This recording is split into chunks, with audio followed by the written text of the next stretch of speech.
This is Rangpur Times.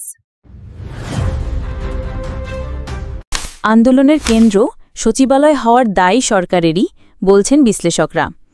গত 11 মাসে সচিবালয় যেন হয়ে উঠেছে দাবি দেওয়া আদায়ের প্রধান কেন্দ্র। বিশ্ববিদ্যালয় শিক্ষার্থী থেকে রিকশা চালক, এমনকি বিডিআর ও আনসার সদস্যরাও অংশ নিচ্ছেন এসব কর্মসূচিতে। বারবার এই স্পর্শকাতর স্থাপনায় আন্দোলন, হামলা আর ভাঙচুরের ঘটনা ঘটলেও সরকার এখনও দৃঢ় বার্তা দিতে ব্যর্থ, মন্তব্য বিশ্লেষকদের।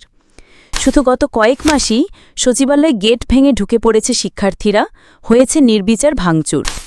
শিক্ষা উপদেষ্টা সিআর আবরারের পদত্যাগ দাবিতে হয়েছিল সর্বশেষ দখল আন্দোলন। তাদের ভাষায় এই অবস্থা সরকারের নীতি নির্ধারকদের ব্যর্থতা। সাবেক সচিব আব্দুল আব্বাল মজুমদার বলেন, 5 অগস্ট পরবর্তী বিশৃঙ্খলা এখনও নিয়ন্ত্রণে আনতে পারেনি সরকার। কঠোর বার্তা না যাওয়ায় আন্দোলনকারীরা একের পর এক সুযোগ নিচ্ছে। আরেক সাবেক সচিব আবু আলম শহীদ খান বলেন, যে সরকার অন্তর্বর্তীকালীনভাবে দেশ চালাচ্ছে তারাই নিজেদের সেন্টার পয়েন্ট অর্থাৎ সচিবালয় রক্ষা করতে পারছে না। এটা সরকারের বড় দুর্বলতা।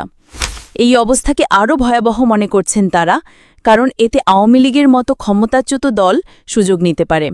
তাদের মতে উস্কানি ও রাজনৈতিক ফয়দাতালার আশঙ্কাও উড়িয়ে দেওয়া যাচ্ছে না। বিশ্লেষকরা বলছেন, এইচএসসি পরীক্ষা রাত 3টায় স্থগিত করার মতো সিদ্ধান্তই সতর্কতার অভাব ও সমন্বয়হীনতার বড় উদাহরণ। তাদের পরামর্শ, এখনই সময় জনগণের আস্থা ফেরানোর। এর জন্য দ্রুত ও গ্রহণযোগ্য নির্বাচনের উদ্যোগ নিতে হবে।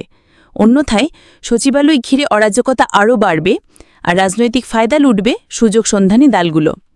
এই ছিল আজকের প্রতিবেদন। আপনি দেখছেন রংপুর টাইমস। আমাদের চ্যানেল সাবস্ক্রাইব করুন এবং সত্য খবর জানতে পাশে থাকুন সবসময়। Stay informed with Rangpur Times.